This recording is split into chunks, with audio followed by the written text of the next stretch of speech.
Ammar ibn Yasir. Yes, okay. So my question is from say it says, is so-called halal dating possible? How should young Muslim Americans approach relationships, both online and in person, with the Can opposite you gender? repeat the first part? I didn't hear you. Is so-called halal dating possible? So-called halal dating. Yeah, Ammar, is there something you want to tell me? Not Somebody yet. I should know about? I don't know what's going on. This is a very awkward question for me. Okay. وما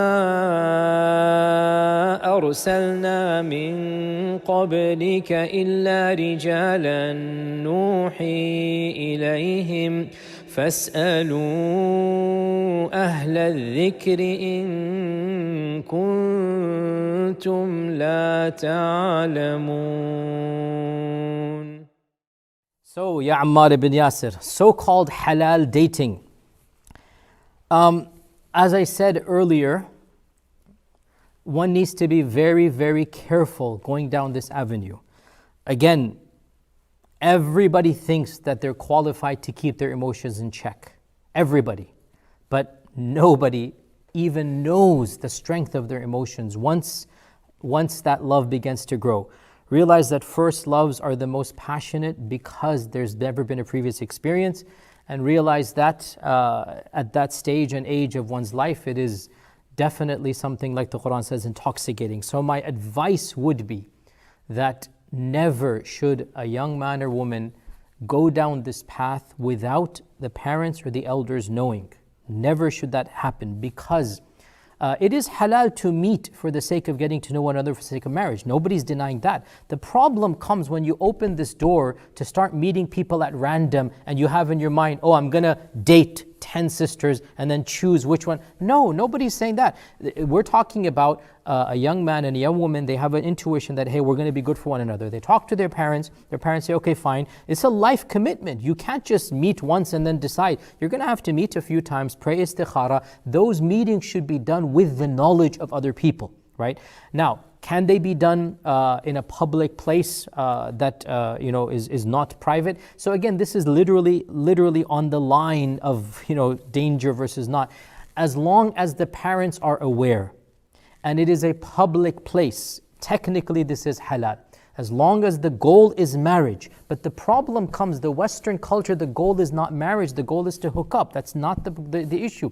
The issue in Islam is that if both parties literally have the goal, I want to get married and I want to see, is this person right for me or not? If that is this frame of mind, right? Then insha'Allah ta'ala they can meet up. I'm not going to call it dating because that is a whole different connotation. They can meet up, and within a few times there is the knowledge of whether there's a compatibility or not. You see, and again this is to all the young men and women listening, you don't need to meet somebody for 2, 3, 4 years to figure out whether they're life partners or not. You need to meet a few times, see is there a rapport, a chemistry, ask some questions about life and whatnot, and then pray istikhara, and then speak to the elders and make your decision after that. After this, you're simply convoluting. You're not going to make up your mind anymore by meeting for years and years. It doesn't work that way. The Western culture in this regard is very different than our Islamic values. For us, there's no doubt that sometimes culture has made things very difficult, and I understand that. We need to therefore differentiate between culture and between religion. And again, things change. So Ammar's grandparents, my parents, they never spoke one word to each other until the day of the marriage. My father was decided, my grandparents decided who the bride would be, and in front of everybody, he just came to see my mother. They weren't married yet, in the whole living room. No conversation.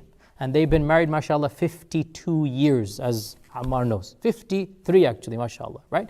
Now, is that something that's going to happen in this generation? Should we do this with the next generation? Should I choose a bride for Ammar and then that doesn't work that way, does it? It's not going to happen. So what is the middle ground? Where is that?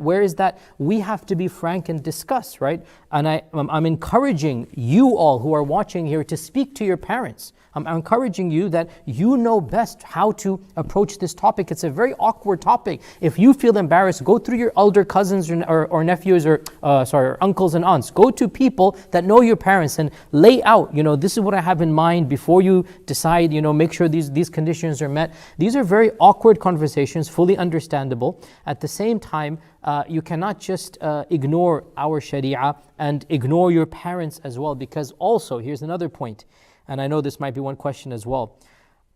Dear young men and women, navigating through your spouse and your parents is one of the fundamental dramas of every human being. Okay? Romeo and Juliet, it's not just 500 years ago. Every single case is going to be different. And you're going to face this issue. Make sure that you take into account your parents do have some right over you. I'm not saying they have veto power. Sometimes they do, sometimes they don't. I'm not saying that. But I'm saying never completely cut them off, because in the end of the day, you will need your parents if something happens. The marriage is not certain. Your parents, for certain, will always be your parents. Okay? Keep that point in mind.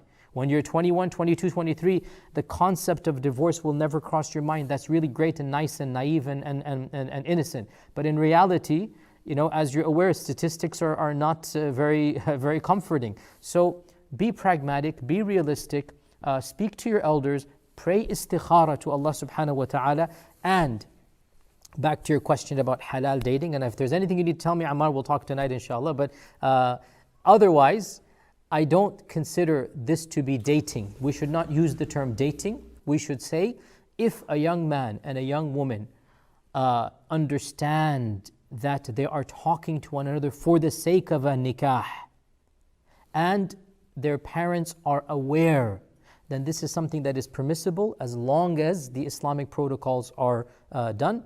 Other than this, we should keep this door shut, because opening this door of just random people meeting up is eventually going to lead to that which is haram, and Allah knows best.